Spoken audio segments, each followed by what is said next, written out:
mystery and horror, the air itself is filled with monsters. Children of the night, what music they make. He's alive! He's alive!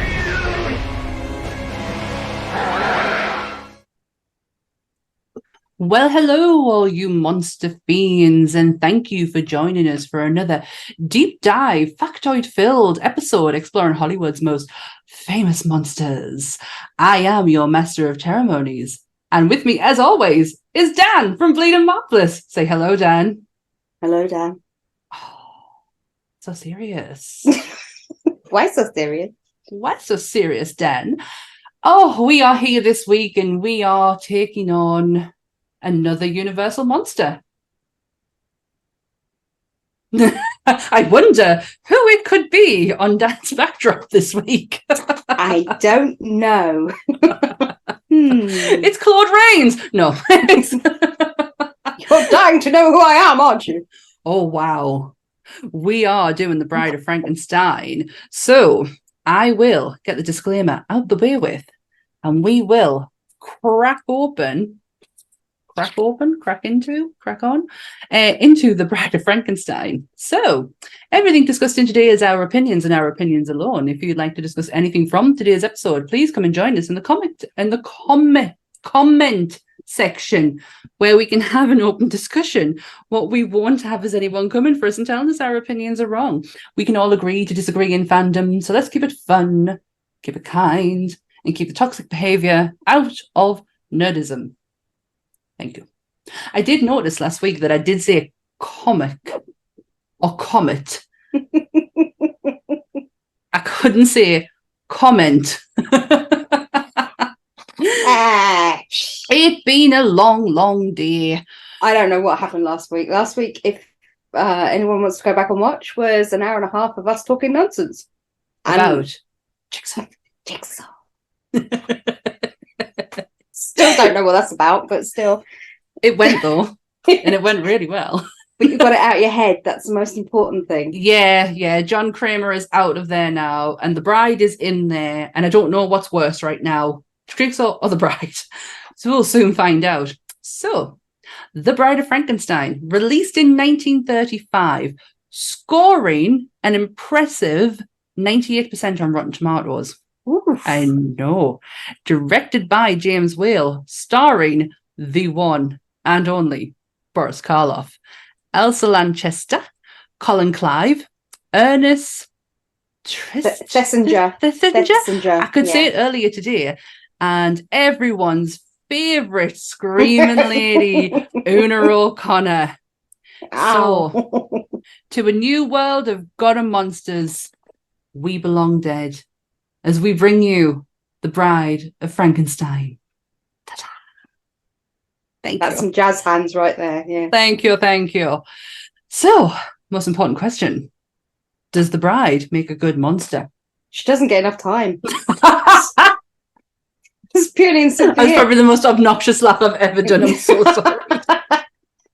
Well, I noticed I've developed a bit of a snarf after my laughs at the moment for some reason. So I'm blaming hay fever.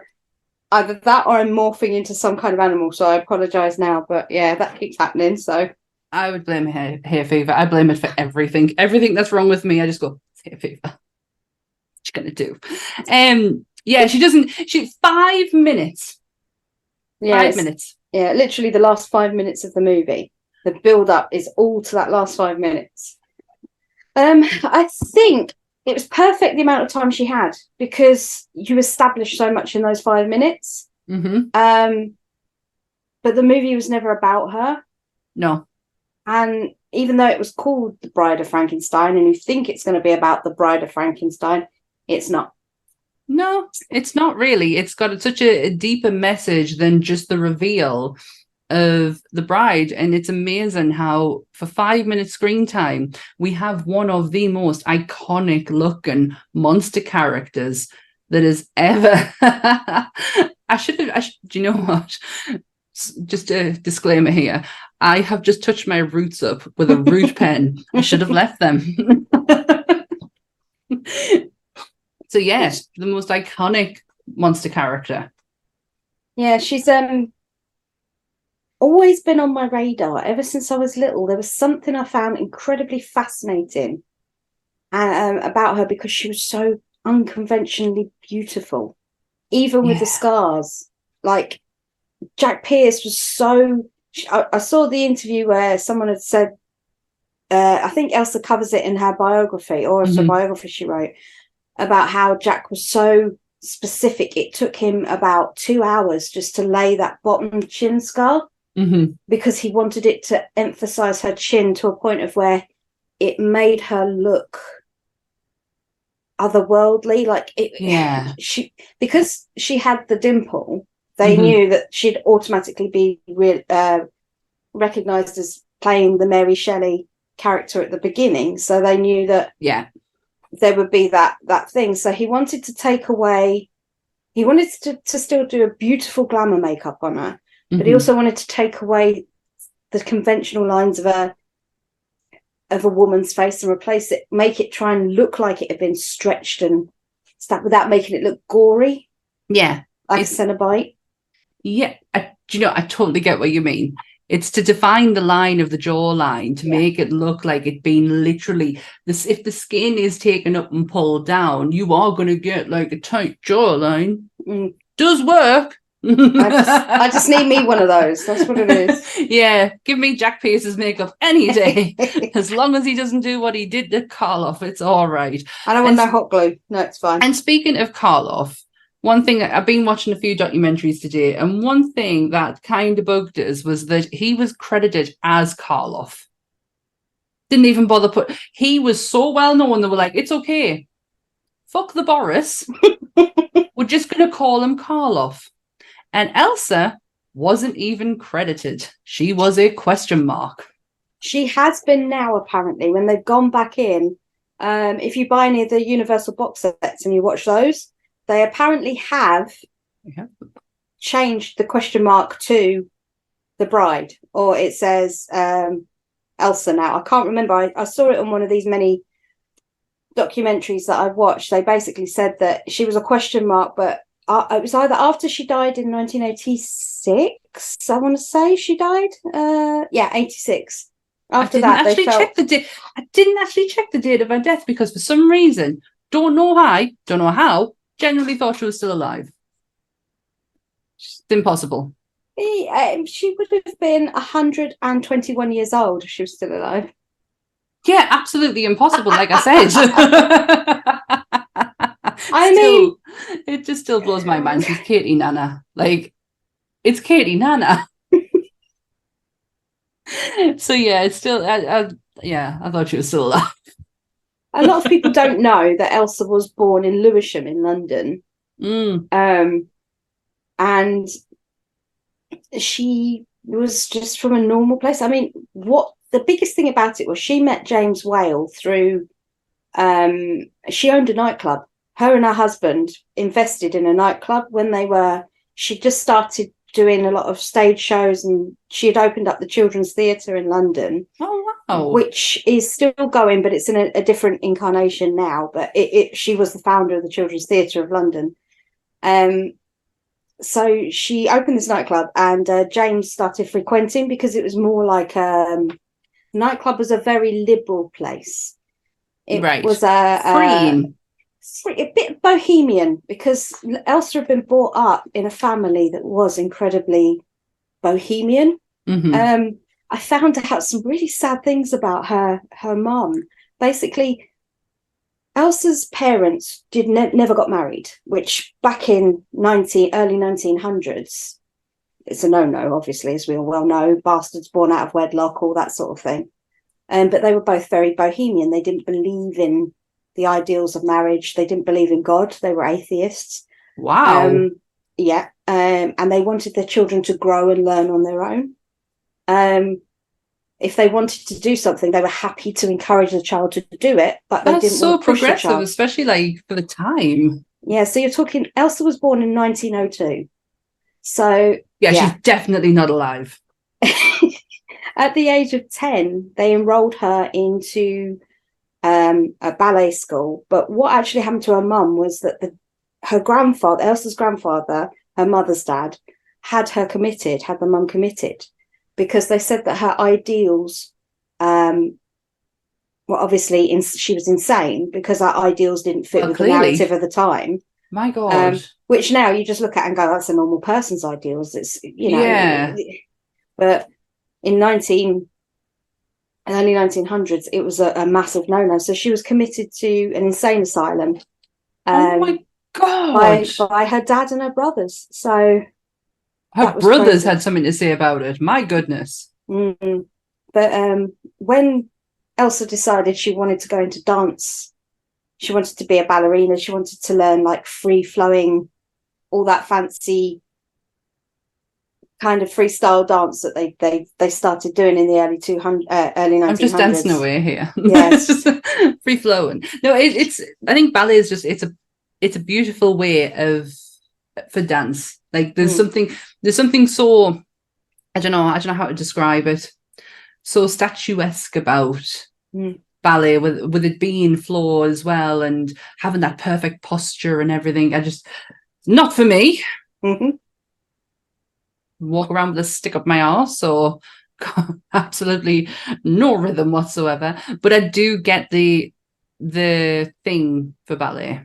Yeah, I mean, she at the age of 10, they literally took her to Paris from London and enrolled her in 1912 into the Isadora Duncan School of Dance in Paris. Now, this is a little bit of a side tangent, but I've always known this story, but I thought I'd share people because her name's come up. Isadora Duncan was a huge dance star in the early 1900s. She was one of these women that was a free thinker as well, but she didn't really publicize it. They just knew she was flighty. She was very peculiar, but peculiar enough that it didn't bother people, not so much that it annoyed people, if you know what I mean. She had a lane. Yeah. She was quirky. That's the one. But she became so incredibly famous for all of her dancing and opened a dance school, obviously. And about in 1913, she lived quite a sad life, actually. In 1913, which is a year after Elsa started at the dance school, Isadora lost both of her children in an accident in a car where the car drove off a bridge and fell into the Seine. Is that how you say it in Paris? The Seine river, and they drowned, both their children. Oh my God.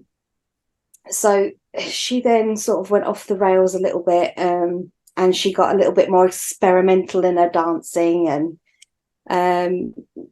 one day she decided that she wanted to buy herself a soft top, a convertible car. As you do. And her being the extrovert that she was, used to always have this one thing that was her gimmick. Like she'd wear this oversized, beautiful silk wrap, like over her head, around her neck, down, like it could use it as a shawl, and she was driving along in her open top convertible, and she literally, the scarf got caught in the passenger side back of the car wheel and pulled her out of the car, and basically and I feel like I know this story. Most people kind of have heard of it, but they don't know the name of her. But yeah, this was where the dangers were of always wearing a scarf and a soft top. You're like, oh, don't do that. I really think I've heard. If nobody watches my TikTok, I have a very morbid curiosity with famous dead graves. And I'm sure the channel I watch, which is Hollywood Graveyards, very good, by the way. It's just really informative. I get to know all about these like really old stars and their lives, like their fascinating lives. I love it. It's so interesting, but morbid at the same time. I'm sure I've heard that on there before. Yeah, so it's something to do. It's the scarf. Yeah, it literally just got wrapped around the back hub, and it pulled her out of the car and dragged her behind the car. Until obviously the car crashed or someone stopped it. It never really explained that part of how, till the car stopped. But then it was a constant thing. It became a never wear a scarf in an open top car because this could happen, kind of cautionary tale. I'll never wear a scarf again. But yeah, it was like that I found really sort of interesting in the sense that it was kind of related, but not at all, in the way that she went to her school. She was taught by Isadora, and that is where she found her love of dance, and how she decided to go on to open the Children's Theatre in London, because she wanted to give other children. Yeah, so she was a free thinker, Elsa herself, to the extent where she married Charles Lawton, which to this day people are still on the fence about Charles. He is one of those actors who you just weren't sure. Yes, she actually stated in her autobiography that she married him. He was gay. She was just married to him for the shits and giggles. You know, they had a lovely time. They were great friends, and they enjoyed each other's company, but not in that kind of way. He would have his men to entertain, and she would entertain her men. It's such a common thing, though. It's not uncommon that these best friends marry each other because of, you know, the status at the time. He would never have had a career. He just wouldn't. And there's a lot, like the first person who is going to be mentioned on my new TikTok thing is Rudolph Valentino. He was exactly the same. He had a lot of women by his side, but everyone's very convinced that Rudolph Valentino liked the company of men. But it was just so, because again, they would never work. It wasn't looked at like it is today, unfortunately. And it's sad. It really is sad. But these people, they bonded to someone who was their best friend. Yeah. She would have been completely there for him. I have heard nothing throughout this whole time of researching her, nothing but genuinely lovely stories about this woman. Not and one it makes me want story. to buy, no, not one horrible story. Jack Pierce had nothing but lovely things to say about her. Not a crossword. She tried with her performance. For all we think, she's just moving her head around a lot, and it's some of the most beautiful stills in cinema. It is gorgeous, them stills, but she really put a lot of thought into how her movement would be as a, you know, reanimated, not even like just an animated thing that has no concept of anything. I've got a question for you then. Okay. Is she a zombie? I've always wondered where Frankenstein and the Bride lay in that world, because they're reanimated corpses. So technically, is that not what a zombie is? That is. However, they don't thirst for brains and they don't thirst for flesh. So with zombies, don't we get the brain thirsty from Romero? We only get that from the starting point is Romero. But until then, zombies, like White Zombie, didn't have that lust for brains. I think that's just the trope we're so used to seeing now with zombies, isn't it? So yeah, I'm sure it was. I mean, you can correct us if I'm wrong. I feel like I know a bit about Romero because I'm a huge fan and everything. But that's like the starting point. So yeah, oh my gosh. I don't want to call them a zombie only because it just takes away some of the beauty of it. It feels disingenuous, doesn't it? Yes, it doesn't feel right. No, but essentially it is. If you're looking at it, just take away like the bloodlust, like the brain lust and everything, which I never quite understood. I never quite got my head around the fact, why would they want brains? Anyone? I think it was because they thought that they could get the knowledge from. But they're dumb. Well, yeah, but like zombies are brain dead, so they wouldn't have the thought process. They can't talk. The only time that I've ever seen, again, you can correct us if I'm wrong, but is it Land of the Dead, where they kind of get some like form of communication? Is that the one with Big Daddy with Eugene Clarke in it, where he comes out of the water? Land of the Dead. Yes. Yeah. Yeah, and they kind of Eugene's get. lovely. He's a lovely man. He was next to us at a few shows we've done. Just Oh, really nice bloke. I thoroughly enjoy that movie, and I love the idea of, especially the time it took for them to, probably going into content that we'll be going into later on down the line. But it's I love the idea that he learned. I don't know. It wasn't like a forced thing. Like, oh my god, I now understand what this is. It was kind of like it took a while. He kept picking stuff up. He kept putting it down. Do you know what I mean? He kind of like taught himself like a child would.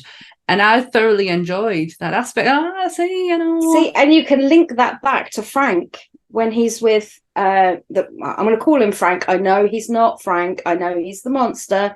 So don't shout at me for that. It's just easier to call him Frank at this point. When Frank meets the hermit in Bride of Frankenstein, and he's in desperate need for food or just someone to be around. Yeah. He scares off. And I'm not my word, this is the word of everybody that's used it. He scares off the gypsies in that section of the film.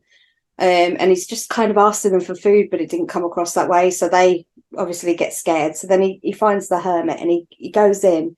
And because the hermit's blind, he doesn't know what he's not scared. Yeah, and he's not scared of him to where he, like, there can be some communication there because nobody's running away from him like they are continuously doing before that point.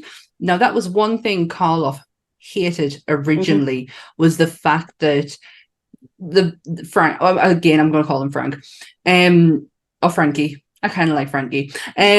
How he started to develop speech. Now, he, as much as we've talked before that Boris Karloff hated the process of the makeup, he still appreciated it and still kind of like knew that he created this character with this face, and he'd gotten it to the point where it was sunken in because he didn't have to use his lips.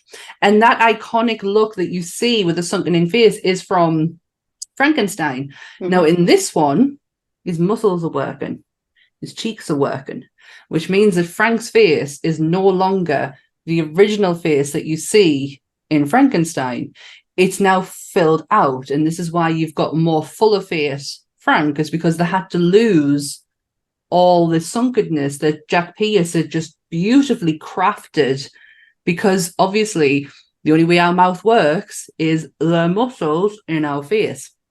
And I found that thoroughly. I went into, there was more information on Frank's makeup than there was on Elsa's, which was such a shame. The only thing I learned about Elsa's makeup was the hair. That is 100% her hair. Yes. That is not a wig. That is not extensions. That is Elsa's hair on her head. And it is put together with a horse cage. Whatever a horse cage is, I don't know. But it's basically filled with horsehair. It's like chicken wire filled with horsehair. To bulk it out. Yeah, to make the cage not hollow. So they fill it with horsehair. And then they literally backcombed and stretched her hair over the cage. And then they added the white streak in as a clip afterwards. Everything else, all the black was her hair, but the white streak they added in as a comb in. So that is impressive. And there was a few things on Frank's makeup that had changed, which was pointed out by Rick Baker on a documentary I was watching. So on the original Frankenstein, he actually only has one clip in his hair. Yes. Right there. He has more clips in his hair, which is not something that you would kind of like, you would ever notice, but I guess in Rick Baker's line of work, like his eye is like just on it, and he noticed there was more clips on the side. And hang on, I've got notes on this about his makeup. His makeup actually changes 4 to 5 times in this movie. Yeah. Because Frank heals. Which I thought was extraordinary, because I'm not waiting for Frank in this movie. I'm not waiting for Frankenstein's monster. I'm waiting for her. So I'm really not paying too much attention. His burn marks started to go. His scars start to heal. And I'm like, fuck me. No wonder they claimed this movie to be one of the greatest movies ever made. The thing that I never noticed until today, and I've seen this film times, This many times. This many. Was for the first time today, I noticed when Boris puts his hands out towards her, when she turns to him for the first time and she's looking at him all gone out and like, what the fuck are you? Where am I? What's going on? His What is that? His fingers are still burnt and fused together. They are fused together. If you look at the makeup, he is like this. He's probably only got mobility in his thumb and his little finger. They are all fused. So he was still burnt, but I'd never noticed it before, because when he goes to reach for her, you see they're stuck. They're stuck like that, and they're burnt together. And I was just like, I've never noticed that. That is some detail, though, for a movie that is a sequel. And it's a sequel. This sequel was actually put in place right after the premiere of the first one. As much as James Will didn't want to do it initially, really didn't want to do it, it was put in place straight away after the first one. Obviously Boris straight away on board. Now, we always talk about how Boris Karloff is picked for everything before anyone else. He was cast as the bride. Yeah, he was. Yeah. Oh, yeah. I heard that. That was on my notes too. He initially got asked to play the bride along with Frank. But two of the players of the Universal Monster cast were actually up for Dr. Pretorius. Now, I would have shit bricks if one of them got it. It was Claude Rains and Bela Lugosi. I would have had kittens if Claude Rains, especially. Had we had the Invisible? Yeah, we'd had the Invisible Man. So we had that stellar performance from Claude Rains in The Invisible Man. I would have loved to have seen what don't get us wrong, I think Dr. Pretorius in this is absolutely perfectly cast. I think the guy there's something so, I don't know, it's almost, how does he remind us of? Who's the Hammer horror actor? Peter Cushing. Yes, he reminds us somewhat of him. See, he reminds me of Kenneth Williams. Every time I looked at Ernest, I was like, oh, matron. I don't know, disgusting. I get that. But also John Hurt. I got is it John Hurt? Am I thinking of John Hurt? There's so many actors in there that I could kind of like go, oh God, that reminds me of him. I'm sure it's John Hurt, like an older John Hurt. Kind of. Clive Barker made me laugh because he was trying to describe Ernest Thesiger to people, and he was like, Thesiger was James Whale's mentor when they lived in London. He was his teacher, his accompaniment type person, and he wanted Thesiger. He put his foot down. He said, nope, I'm not having Lugosi. I'm not having Rains. I want Thesiger. So they let him do what he wanted, because obviously they wanted to keep James on. They did need him for this movie. Yeah. And Clive Barker said, let's be honest, when he was being interviewed, he went, he's a queen. He's a screaming queen, he kept saying in this interview. He's like, if we put it down to everything, you watch him. There's a bit where he looks really shocked and he goes like this, she's alive. And he looks incredibly camp. And all Clive Barker's commentary about his opinion of the bride was that all the way through, he just couldn't get past how camp Thesiger was as Pretorius. But he's so good, like that. Oh, I love his performance in this. But don't get me wrong, I'd have still loved to see Claude Rains rock that. I really would. he just would have been a megalomaniac if it was Claude Rains, wouldn't he? He just would have been. He would have made it all about him. Oh yeah, 100%. And he wouldn't have had any crazy hair, because it would have had to have been nicely made. Because we don't do makeup, do we? No, we most certainly don't. Phantom of the Opera. Jesus Christ. Claude, we love you. And rest in peace and everything. But Jesus, choices. Yeah, choices. Your strawberry jam face wasn't just enough. You just looked like you'd had a sandwich and you'd stuck it on your face. Just wasn't for me.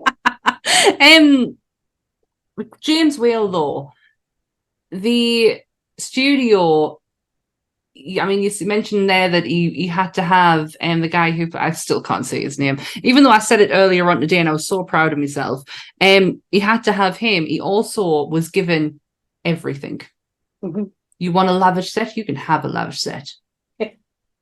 You want to tidy this shit up? We'll tidy this shit up. We will give you anything you want because of the amount of fucking money Frankenstein made them. Mm-hmm. So he got a lot. Did you know Frankenstein grossed, the actual original movie, grossed 12 million in 1931, which equivalent today is 240.8 million, which is roughly around the same as movies of today's standard, because I do my research. She likes her numbers, people. I do. It's on par with Cruella, the Disney's Cruella that came out with Emma Stone, Ooh. American Pie, Dead Poets Society, Saturday Night Fever, and Batman and Robin. They all took 240 million at the box office. This is a 90-minute movie from the 20s? 1931. 1931. I mean, come on. But I mean, you didn't have to irony- put Batman and Robin in there, but... Well, I had to get it in there. I watched The Flash. I subjected myself to that CGI bullshit. I am so angry. We watched it the other day. I'm glad I didn't pay for it. I ain't giving that shit my money. It's the one time me and Pirate Steve are friends. The irony about it, though, is that Frankenstein took more money than The Bride, yet The Bride is still heralded as being better than the original. Mm-hmm. I mean, I think it was only... I have written it down here somewhere. It wasn't much less. It was around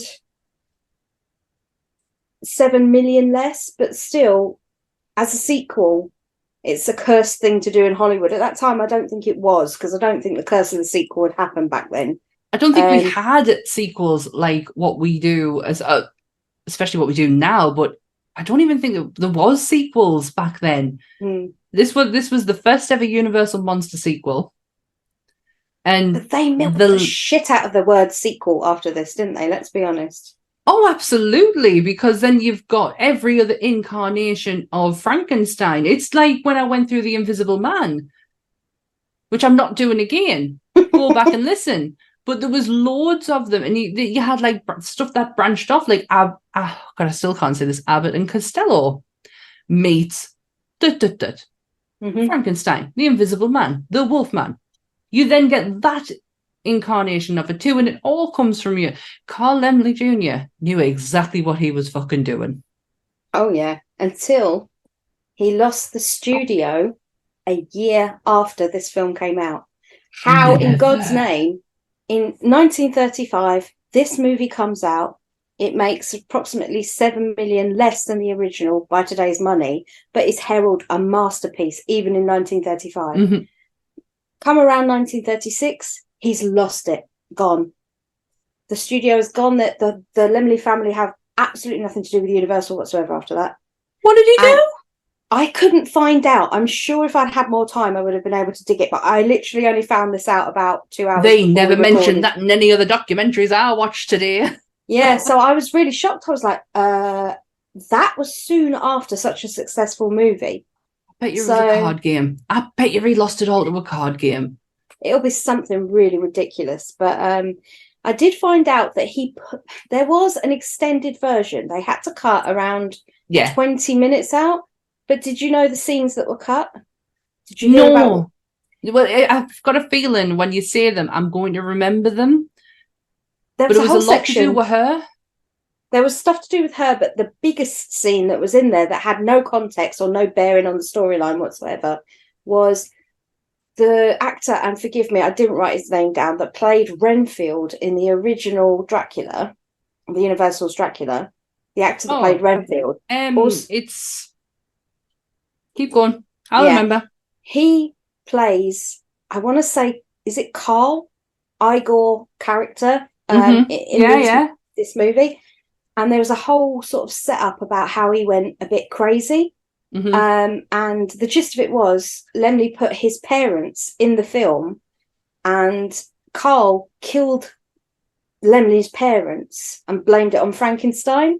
So there was this whole setup of this gimmick thing going on for Bride of Frankenstein, but it took 20 minutes of airtime.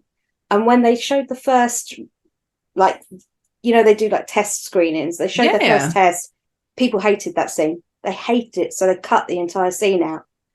So it reduced the runtime by around 20 minutes once they finally got all the other bits and pieces out as well, that they felt were not needed. But I am still trying to find this guy's name because it is bugging me. What? Laurie. Is it Laurie? Oh, is he in Bride? He is, yeah. I'm pretty sure he is. It's Carl. Is it Peter Laurie? Was it Peter Laurie? Because he was was he a little bit later on? He might have been later on. I might be thinking of someone completely different. Peter Laurie was an Igor character, but maybe slightly later on. But I think he worked with Boris Karloff. Dwight Fry. Oh, well, I was completely off. Dwight Fry, that's his name. Yeah. He was in the first one more than he was in the sequel, because obviously he had to go and steal the bits from the museum, the school, and I was totally off by that one. Yeah. He was part of like Vincent Price's Friends, but his movies are like Arsenic and No Lace and Casablanca, and I'm sure he did a few horror, but Peter Lorre. Oh yeah, okay. Yeah, so I always thought that was Peter Lorre who played Igor. I was totally wrong. It's strange because he was never called Igor in those movies. He was Carl. So where this Igor trope came from... Wait, did you know him as Igor? I wasn't being the only one. No, I literally presumed that was the name of the character until I found out today. Even though I've seen Frankenstein and I've seen The Bride 1,000 times, I'd never paid attention to what they called him. And today they said, yes, this guy that plays Carl, Dwight Fry played Carl, and he went on and had all of his scenes cut. And I'm like, Carl? Who the bloody hell's Carl? You're just like... It's fucking Igor. I was just so angry with Carl on the first Frankenstein that I didn't really give a chance if they said his name. I was raging when he started tormenting poor old Frankie for absolutely no reason other than being a jealous little bastard. So I didn't really hear if his name was ever said. I don't know if you knew this. You probably did. You probably do. But Marilyn Harris? Yes. Yes. The young girl who, I'm going to say it, gets yeeted. That's actually written in my notes. I knew it would be. I wrote the words yeeted. Yeeted into the river, into the more shallow river known to man in the first one, reappears in the second one as a schoolgirl. She is the leader of the schoolgirls. And James Whale made it a point that she was not just going to be an extra. She was going to have a line. He wanted to make such a point. What his point was, I'm not too sure. But he was Frankenstein might not have ever actually killed her. She might have survived. That's the take I got from it. But whether that's what he was going for, I don't know. I do like that because all she shouts is, look. So it could mean like, look, I'm still here. Even though you will have no clue who I am. Mm-hmm. But it could be so like hidden, like Easter eggy. I like that. That's the impression I got. Yeah. There was no narrative really to do with her other than that just saying, oh, yeah, she had a little cameo in it. And it was like, there has to be a point. And I tried to look for the point, but I couldn't find I like your point because James liked to have a message behind everything. The huge one that's running through Bride of Frankenstein is a lot of loneliness. The fact that the man who, I don't know how this message comes across, but Frankenstein, the actual Frankenstein, he doesn't want to play God anymore. Mm-hmm. And has a lot of self-doubt with the work that he's done, and obviously gets talked into doing it again because he did it again. Yeah, and what the trope was that they were trying to say when you see people like overanalyze this film, they were saying that Pretorius is his first name Septimus, but they were saying that Septimus Pretorius is like a it's like the devil. Yeah, and it's like the little guy sitting on his shoulder because it's like it's like the angel. Yes, because Frank's his constant reminder of what he originally did. Obviously, you've got his love interest as well, and you've got Pretorius sitting here saying, "No, do it. What's the harm going to do? Do it." But you knew he was mad as a box of frogs, right, Pretorius? You just knew he wasn't he was crazy. But when you see him not bothered at all in the crypt, laughing at like the crossbones, pile of bones that's on the thing, having a cigar and eating some dinner, just casually over a coffin. You know, I think he was at my house because I've got one in my dining room, but that's another story. He was doesn't shock us. Well, he just doesn't shock me. Yeah, I can fit in it. No, not that I've tried. He literally, it's the way he looks up at Frankie. I'm going to keep doing it, and I'm sorry, it's a habit that is very hard to break. He keeps looking up at Frankie, and he just goes, "Oh, it's you," or something along those lines. There's no surprise. He's not even phased. There's nothing going on. No, there's nothing behind those eyes. And it's the thing that this is where they've started introducing as well.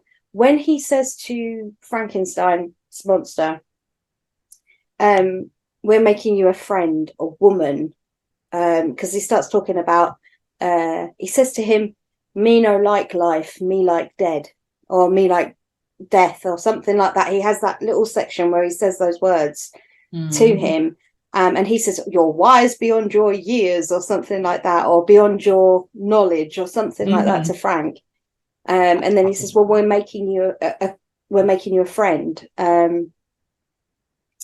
And then when he says it's a woman, you'll slowly hear the theme tune come in that they use for the bride. Yeah. Which is based on 3 notes. That's all they use for the bride. 3 notes on a sliding. Reminds us of Close Encounters of the Third Kind. Do do do do. Yeah, they use like a sliding upwards noise because it's supposed to emulate. Every time she goes like that, it's supposed to emulate her mood. But what you don't notice until you actually go back and watch it once you found this out is every character has their own theme tune in this. So every time you see that character, the background noise will play a very, very small, maybe 4 or 5 bars of music that literally just is their repeat. It's that person's repeating theme. So Dr. Frankenstein has it. Pretorius has one. Frank has one. The monster has one. The bride has one. So yeah, they all have a little theme that's played all the way through, which is something that they do in more operatic scores. So when you go to the opera, that's the kind of thing that they do. They have the main characters and they'll play a very soft version of their main theme. So I always thought that was pretty cool. I think that's so cool because in modern times, John Williams has a tendency, especially in the Star Wars universe, everyone has their own music. So it's not unheard of now, but back then, I think that's quite clever. Everything that they do, because it's the 1930s, I'm like, holy shit, that's so fucking transcendent. Like, but this is where you think people have actually nicked all the ideas from. Yeah. You know, now you sit here going, "Oh, I'm so complacent. I've seen that 1,000 times." It's like, yeah, but if you hadn't seen that first movie, you wouldn't have known that's where it comes from, you know. And yeah. So up until today, when I've sat and watched all these documentaries, I could have said quite easily that this, and it's probably very controversial, is not one of my favorite Universal movies because there's some things in it I just didn't quite get. You're going to talk about the little people in the jars. I didn't get the marsupials. One was an Olympic swimmer, I know that. The mermaid lady. Yeah, but I didn't. But now that I know certain things behind it, it's like when I watched The Babadook for the first time, and I know we've said we're not going to do it, but when I watched it, and I tend to I'm not the brightest of people. So I'm just watching what's in front of us, and I'm not really paying attention to the inner message, the hidden message. But when Anth explained it to us at the end and went, it's all about her depression's all locked up and it's, caged down in the basement, and her grief is along with it. And I'm like, oh my God, that movie is fucking amazing. See, and that would have been a great film had they have not had that fucking kid in it. That child made me not want to watch anything. That is the only reason I will never watch The Babadook again. That crotch goblin is an absolute nightmare. That high-pitched Charlie and the Chocolate Factory face he's got when he's screaming at his mum. I'm like, oh no. You make me happy for my life choices. But yeah. But once Anth explained that to us, and I looked back and kind of relived the movie in my head, I went, oh my God, that is fucking genius. That is amazing. That is such a brilliant, what an amazing movie. I'm doing the same now with Bride because of all the hidden meaning and messages behind it. And especially the loneliness side. I never really looked at it from Frank's point of view because, again, like I said, I'm not looking at Frank in this movie. I'm waiting for her. Yeah. And I don't only get her at the last 10 minutes. I was going to say, yeah, because for what, 1 hour and 10, an hour and 5, you've got Frank. You've got the doctor. Actually doesn't come in. He doesn't come in until the first 15, 20 minutes. I was going to say, you see him briefly at the very, very beginning, and then he disappears for 20 minutes. So then it's all about Pretorius sort of... A lot of dialogue. Whispering in his ear, trying to get him to do what he's, he can do it again. Yeah. But did you know this film was banned in 3 countries when it came out in 1935? Because they said it had religious undertones, where there was one piece of dialogue where Pretorius is speaking to Dr. Frankenstein, and he says something about you can take your sensibilities and your it's something along the lines of your fairy tales, when he's talking about the Bible. And in 1935, you don't badmouth God. That was a no. You can't obviously be a The Beatles learned that the hard way. Yeah, so even in the 60s it was shit out of luck, but yeah, back in the 30s it was definitely a no. And they had to go back and recut that, but they compared these 3 countries, which was Trinidad, Hungary and Palestine, said that it was too religious undertone because they were trying to compare the monster to Christ, as an undertone. And I'm like, I can see where the thought is, but it's far from it. I can see how it's slightly far-fetched. All you're getting is someone who's risen from the dead.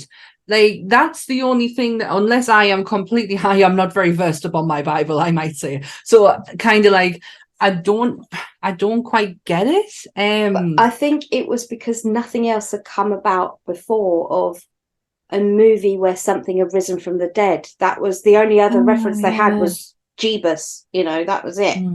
So I mean, that's a good point. This was one of the most Universal's most controversial movies, given how much it had to be dragged through the censors. Which I can never quite understand why. I think with today's eyes, you just don't. But that's true. I'm not looking at it through the 1930s and holy shit. But in China, they had to cut 4 scenes out of the version we know now. I bet you it was the ending with the bride. And everyone's just like, what the fuck? Who's the bride then? Yeah, and in Sweden, they had to cut 25 scenes. It's not a fucking movie then. I can't see how it was any longer than 45 minutes. You've got the beginning, which is probably all right, with the whole Mary Shelley bit. The beginning. That's it. That's the only bit of the movie that looks like a film from the 1930s. Yeah. Because of the grand set and the costumes, and everyone looks completely and utterly normal. So that is the only part in it until you get to the next few scenes, and then you're like, oh, okay, changes. Yes. I don't get that. But yeah, this movie just... for all it is hailed a masterpiece of cinema, and I have heard that many times today. It's held up there with the likes of Gone with the Wind and Casablanca, and one of the greatest Hollywood movies. They don't class it as a horror movie, Hollywood movie that's ever been done. It did not go through the fucking ringer to get to where it is. She was the first and only female Universal monster, and she also was the only Universal monster never to kill anyone. But we have a body count. Yes, and it's not her body count though. It's not. We do have a body count. So in the original cut, it's not going to beat Claude Rains. It's not beating Invisible Man, which was actually 122. Sorry, I think we said 124 last week. It's 122. And 2 people. Damn it. They survived. The body count on the original cut was 21. Really? When it was trimmed down, it was 10. So I'm going to take the original cut. Yeah. It still doesn't match up to the other 101 that the Invisible Man managed to do. That's crazy, because in Frankenstein, didn't he only one? Yeah, the kid. Yeah. Wow. Really? Yeah. That's crazy. Yeah. Well, I suppose if you're counting Frank himself, the bride, and Pretorius at the end as well in there, I suppose. Potentially, it didn't actually, because it's on the Invisible Man want to give us a breakdown. This just said numbers. Right. Didn't actually say who. It's like, you just go and watch the fucking movie and count yourself. Do you know what I mean? Do your own work, Sam. Don't expect the internet to give you these kind of answers. But that end scene with him sending out Frankenstein, the Frankenstein, and saying, you live. Yeah. And then we baddies, we're going to stay. Why he had to take the bride down, I don't know. What did she ever do? Because I think he knew that she wasn't meant to be either. Yeah, she wasn't meant for this world. Yeah, he knew that he had lived a lifetime in the, I don't know how long these 2 movies were based over. Straight after each other. But are we talking a week, a couple of days? You know what I mean? Yeah. He's, put it this way. He's had time to develop. He's understanding speech and feeling, probably not to the degree of us. Yeah. Obviously. But he has developed some form of feeling, because otherwise he would never have sent him out saying, you live. He's experienced what monsters humans are. And I think he cared enough for her to not expose her to that, because you could see when he saw her and he was stroking her hand, he was just so happy he finally had someone. And it was like the smile he had on his face. And I think that's one of very few smiles you see across the 2 movies. And she was just petrified the whole time. Horrified. Absolutely freaking petrified. And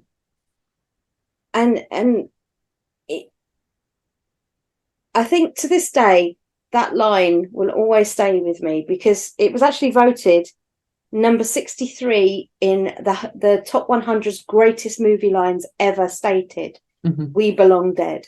Yeah. When he grabs his baseball bat and he blows them up, Because sometimes death is better. Oh, I can do that better. Hang on. Sometimes death is better. There you go. But it's that other line that I love as well about God and Monsters, which has just gone completely from my mind. But it's I used it at the beginning.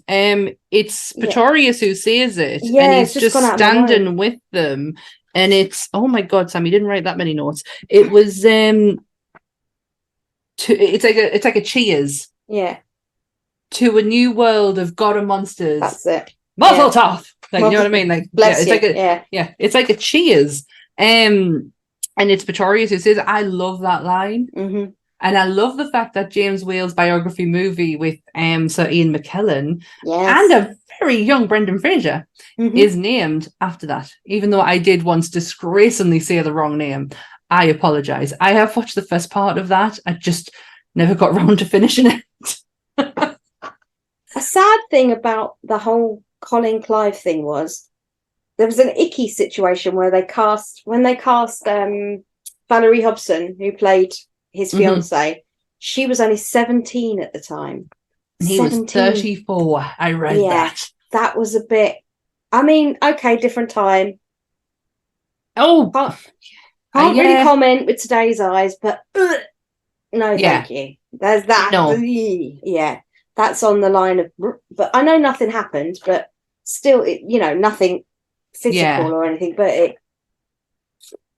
they liked casting the women young and the men middle-aged in them days. I don't know what that was. It was weird. Sensibilities of people's choices were very, very strange back then.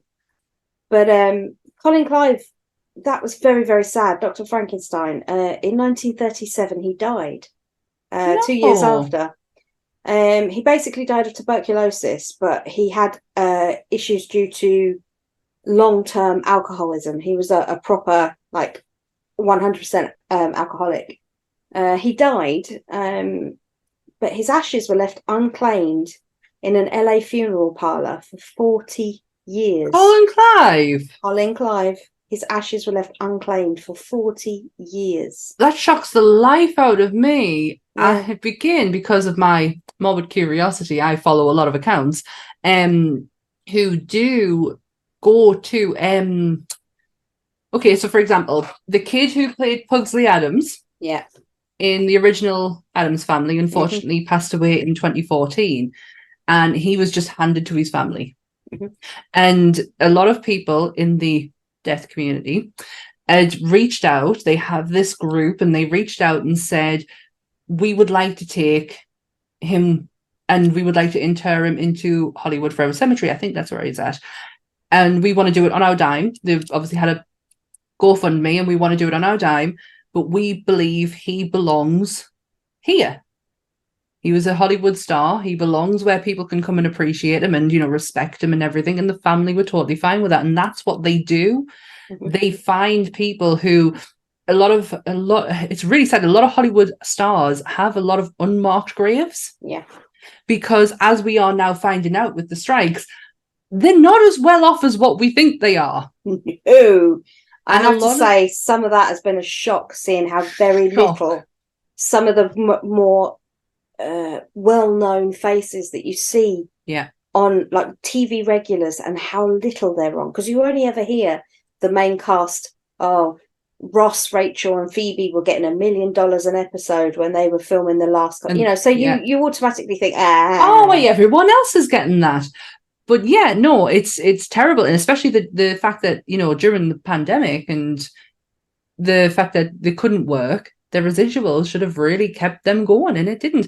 But the same goes for back in the day. There's a lot of Hollywood actors who don't have marked graves. They're just in the ground. That's as much as what the family could afford. And there are people out there who will do GoFundMes, and they will buy this person or this actor a plaque. There you go. Morbid Minute with Sam. Well, I'm just trying to look up the name of this cemetery I went to in LA. It's the West something. Westfield Memorial. Yes. Fucking hate that I knew that. I've been there twice, 3 times. Just tell us one person who's there, and I'll know exactly which one it is. Heather O'Rourke. Yeah. Marilyn. Dominic Dunn's right next to her. Yeah. Oh Dominic my God. Marilyn Monroe. I was going to say Manson, for fuck's sake. That'd be weird. Yeah. Hugh Hefner, Jack Lemmon, Betty Page.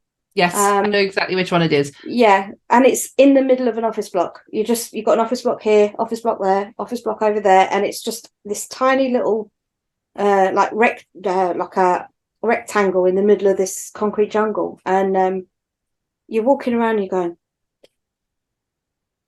stars. It is crazy. And I took a photo when I first went in 2010. I took a photo of Heather O'Rourke's front, because I was like, oh my God. And I took a photo of it, and I think I put it up, and I can't remember whether it was on my personal page or Bleeding Marvelous. And I got so much shit for putting that photo up, because they were like, "Oh, why can't you let her rest in peace?" And I'm like, "Well, I didn't am. bloody get a Ouija board out and try to summon her, did I? I just took a I didn't try and open the panel up and try and climb on inside. You took a picture of the plaque. It is the most common thing right now. TikTok videos, YouTube videos. I think for me, it's the respect level and the fact that I'm getting to know about these people. Yeah. Like, there's so many old stars of silent movies in the 1920s and 30s that I wouldn't have a clue about if I wasn't watching these programs. I get lost in them. Yeah, Scott on Tape's a good one. He gets really, really thorough, Scott on Tape. Yes, I've watched a lot of Scott and Jake the Lion something. He does quite a few. But my favourite will always be Hollywood Graveyards. What's his name? Arthur Dark. Oh, he's just got a voice that is just like velvet. So just to bring it back round to Universal Monsters. No, I'm still going to talk about graves. Boris Karloff, nobody knows where he's buried. I do. Where is it? It is in England because there's a plaque for him in a garden. Yes, but he's not where he is. Well, supposedly, that's where the rumor is he was buried in that cemetery where the plaque is. But there is about 3 or 4 different versions of the story, and no one really knows now, other than I presume it's a family secret, but I'm not sure if family know anymore. One of them was that he was buried there in an unmarked grave because they didn't want the adoration, so they put the plaque away from the grave. I heard that he was that if he was buried, he was buried in an unmarked grave somewhere. Yeah, so only the family was supposed to know where it was. Bet they lost him. And he got lost. The other one was the family took him home and put the plaque there, and he was either distributed. If he was cremated, I'm hoping he was, because dismembering a dead corpse would have been interesting. Weird. Hey, it would have went in his line of his famous role, so they could have just been honouring that. Yeah. The other one was that he stayed in America. But they wanted to put something in Guildford, which I find weird because, as far as I was aware, he was a Londoner. He wasn't born in Guildford. So why is it in a plaque? Why is the plaque in a cemetery in a random place way outside of London? That Guildford is basically where they film Top Gear, right? It's in the middle of nowhere. That's what's happening there. Yeah, it's a very, very expensive village outside of London. It's a home county, and it's like money. It's money. So I don't know the whole Guildford thing, like why they would do that, especially with him being in London, but I can't imagine him not being in England. It's where he's from, you know. He was very proud of his, like, he didn't change his accent. Like, he kept himself 100. I mean, did you know he had a lisp? Yes. I found out today he had a lisp, and that really sort of made me go. I think that came up in one of my my documentaries that I watched today, which just repeated the same thing over and over again. It really did. Yeah, because the thing. Sorry, go on. No, go on. The thing I heard the most was about how Elsa made the noises. I don't know if you got this. From I'll the let geese. You do it. Go on, you say. It's the geese. She hated geese, and they were evil, and they made a hissing noise. And it's that one just before, after she screams and everything, she just makes this god-awful hiss at him. She said she was walking through Regent's Park, and she just saw the way they were acting with each other when they were like facing each other off, and she heard one of them make that noise, and she was like, that makes me uncomfortable, but I'll remember that for something. And then the fuckers don't even need to look at each other, just need to look at me. That honestly terrify the life out of us. Just don't. It's the noise they make. So yeah, that noise is a geese noise that she makes. Now, for all that this is her one and done movie, technically, there has been other incarnations of the bride.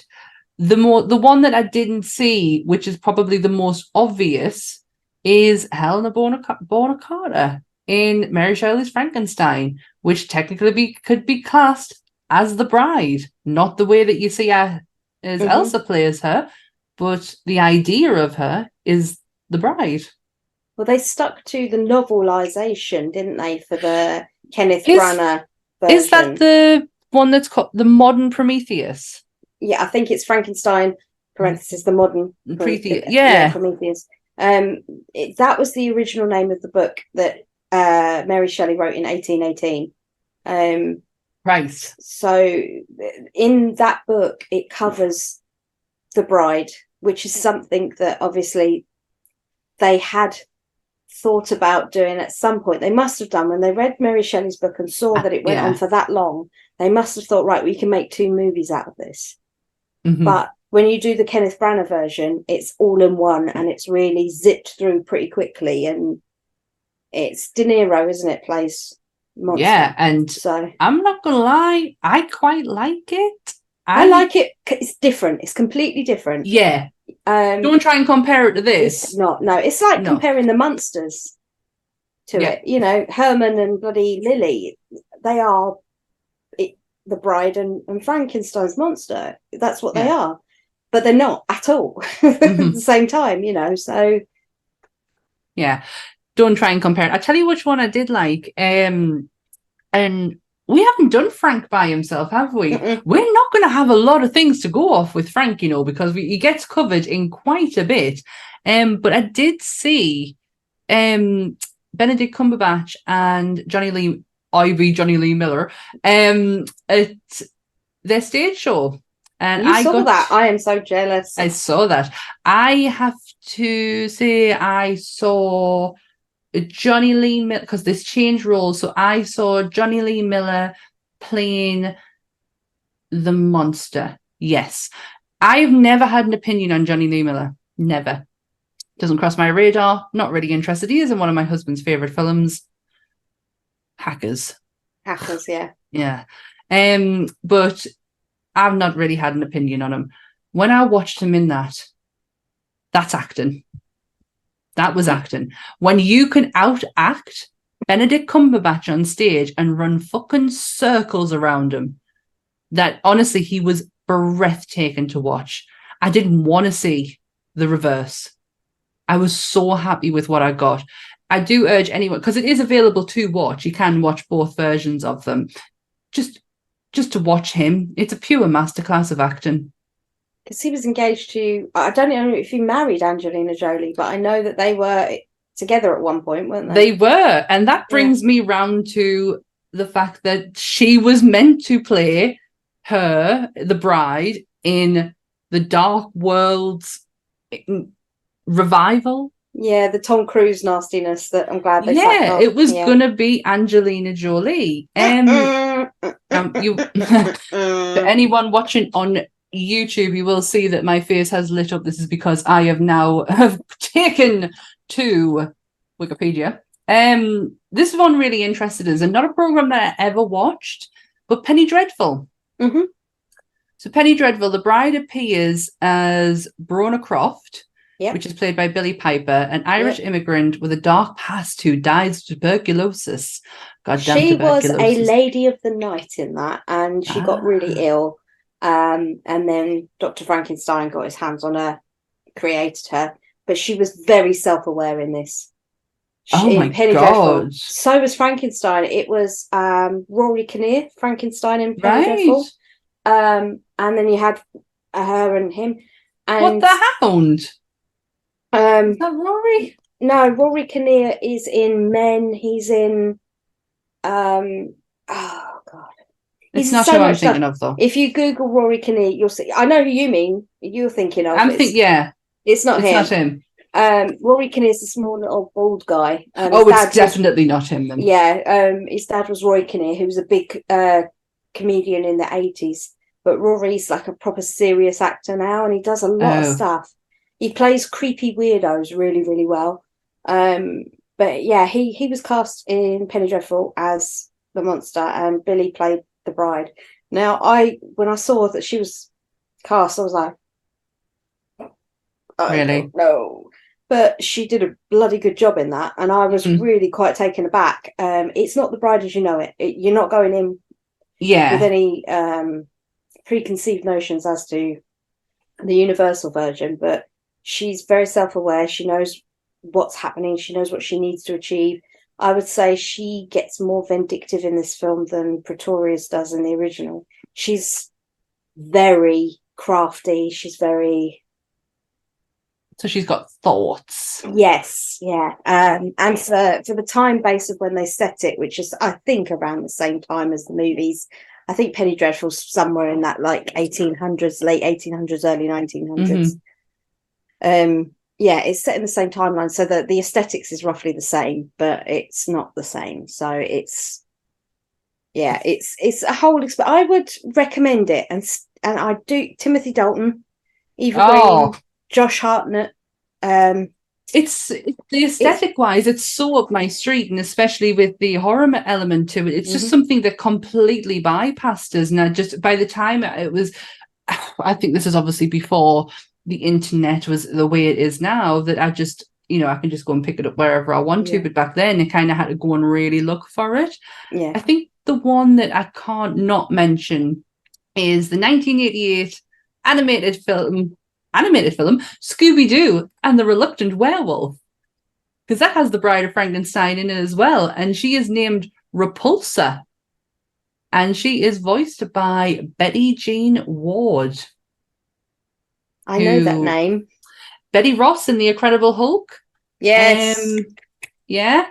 That's the only one that she's a voice actress, so she's been in. Yeah. She's got like Little Rascals, Tailspin, Stars, Witch, the Real Adventures of Johnny Quest. Like she's got a plethora of voice credits to her, and so the Bride was featured in a Scooby-Doo episode, which I don't see.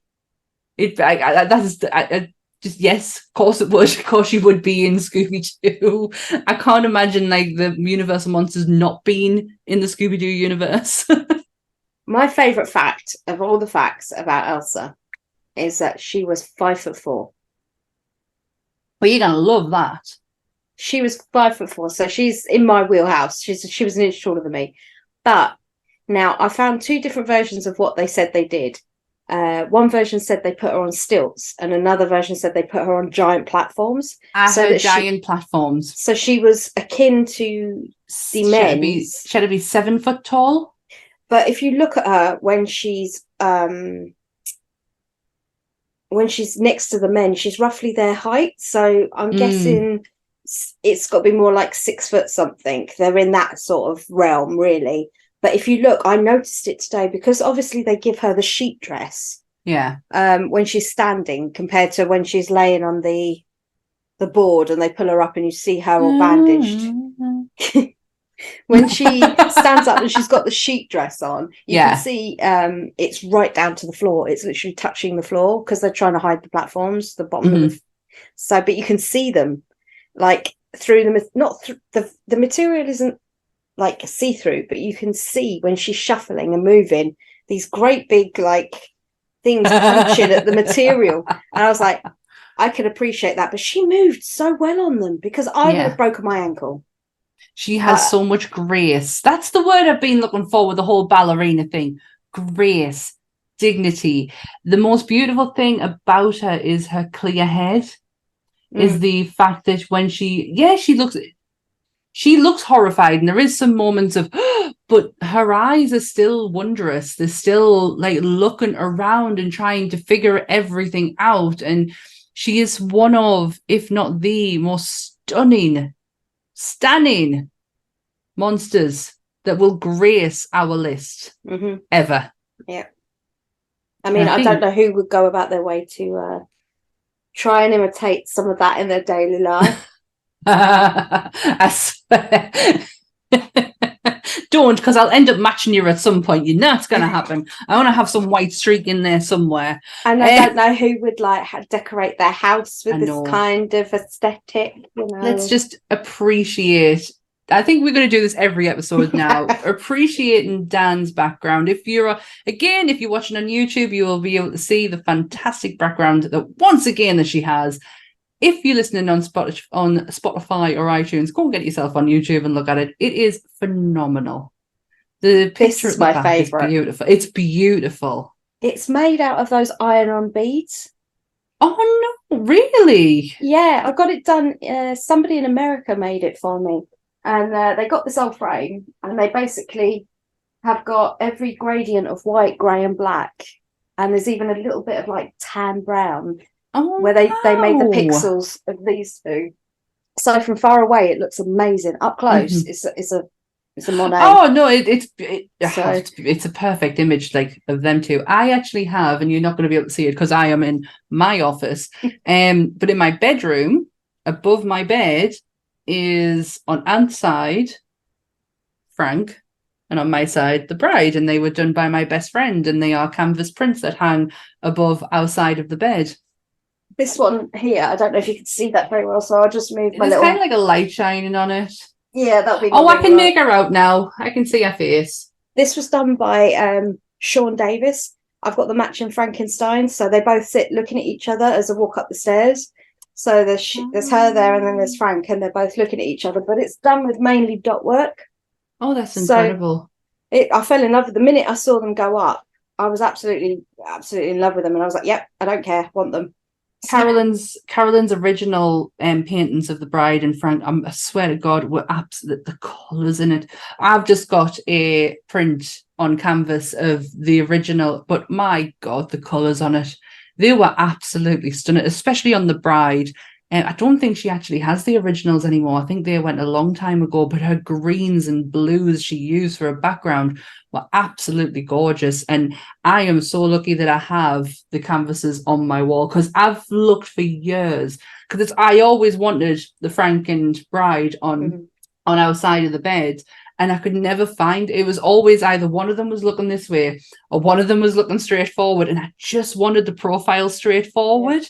And she had done both of them, so they sit in my bedroom. I love them. I would suggest going and looking on Mondo, the prints from Mondo. I would love to go and pay Mondo prices. Yeah, I mean, I'm not saying do that, but there was Mondo, and then there's another one, and I've got them for the life of me. But I've got two of the prints canvases in my hall, and one is of Frank when he's doing this, the monster. And the colours in that are absolutely stunning. And the other one is of Lugosi when he's all dragged out. But yeah, they're just like, and they are some of the most beautiful. It's like, even just as a print on canvas, they are absolutely stunning. Or the most basic of monsters, colour-wise. Like, I'm not saying look-wise, but colour-wise, they're very, like, she is very black and white. And he has... I know in the movie is black and white, but we've always had that image of like green. You can get some striking colours from especially him. But apparently he was that colour. Black and white or green? Green. Jack Pierce talked to the cinematographer, the guy who was doing most of the filming for the movies, and he said, "I need to know what colours show up the best. I what colours that I paint the monster are going to portray him in the best light." So they all got together, James Whale, I can't remember the cinematographer's name, and Jack Pierce, and they sat down and they worked out different paint schemes, and they filmed them to see how they would look in the black and white. Pure white was a no. You wouldn't be able to see him. No. They tried grayer makeups to see. They tried the pink makeup. The one that worked the best was the green and blue. It just lifted the colours and gave such a varied colour on his face. You could see, like you say, in the first one, the cheeks. You need to see the definition. You need it with that amount of work going in on that face. You need to see all of that detail, so I can understand why they would look for it. I know Alfred Hitchcock had a thing of using browns in black and white to make colours stand out, but I'm guessing, I don't know, cameras obviously change. Well, the Monsters was all filmed in pink. Adam's Family was all filmed in pink. So yeah, it's look at set pictures of the actual. It looks weird. It looks so weird, but it's still iconic. Any more factoids before we wrap this bad boy up? Good question. Because I have none. I tell you what, though, for a movie that we were kind of worried about, we've managed to take this one. I think so. I can't go without mentioning the screaming woman being in it. Oh twice. my God, how the hell did we forget Una O'Connor? She was the first time she's in it. She's walking the dogs belonging to Mary Shelley at the beginning. She plays the maid, and then she's in it again as obviously the screaming woman. It's where she comes up to him and looks at him and then goes to scream and then turns away and then actually screams as she turns back. But that was the first time that people couldn't understand on set James Whale's humour, why he kept using her. But she was his camp, his Barbara Windsor, to his Carry On movies. She had that similar effect that he liked having her there for the comedic value because she wasn't afraid to be ugly and be funny because that's the only role you were allowed to play. You weren't allowed to play funny and pretty. You had to be funny and ugly. Pretty just had to stand there and smile, I can't believe we went this whole episode. I even mentioned her at the beginning and forgot one of the best. Do you know what? She is probably she puts the scream in Scream Queen. The original Scream Queen. She is the original Scream Queen. God, Graham, we are so sorry. We did not Graham. We did not bring her up sooner. But yes, you can't not mention Una O'Connor. Legendary. Yeah. Any more? Only that she was also in Lassie Come Home. In 1943, Elsa was in Lassie Come Home, and obviously 1964's Mary Poppins. It honestly blows my mind. Not a lot of people know that she was Nana. They don't know she was the nanny. Nana. Yeah, they don't know that. Because I think it's because obviously, without being, I'm not body shaming her in any way, but she had changed physically from the woman you knew in the 30s. She's come along. She's very full of face. She's obviously, she's aging with dignity, man. She's aging the way that we are meant to. I can see it. It's the eyes. I've always known that was the bride. It's the little dimple in her chin. That will never not be the thing. But I put a post up probably about 3 months ago on the page just saying, this was the Bride of Frankenstein, and it was 50-50. I was quite surprised how many people didn't know. Which when once you see it, everybody's like, you can't unsee it now. Yeah, but that one was a shock to a lot of people. I think it's fantastic. I always knew because I always pointed out I love Mary Poppins. It's still probably one Disney film I can get away with is Mary Poppins. Well, on that note, we'll wrap this bad boy up. So we are out every Monday, Monster Monday, and we are available on YouTube. Start again. Monster Monday, 7:00 premiere on YouTube. Every Monday. We are also on iTunes and Spotify. If you search Monsters Up North, you will find our own little section. Hi, we're there. We are there. If you, can give this a like, a share, and subscribe to the channel. And thanks to everyone who's done so far. Thank you for liking. Thank you for sharing. Thank you to everyone who joins us on a Monday night. We absolutely love you lot for coming and supporting Monsters.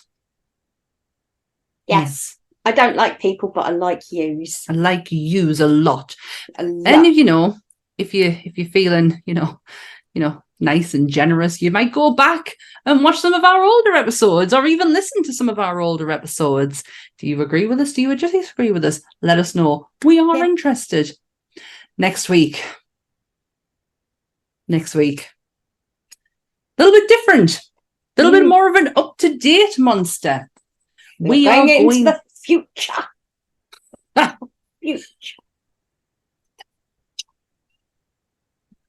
I am so tired. Yep, that tiredness is kicked right in, and we're going down the sinister route, and we are looking at.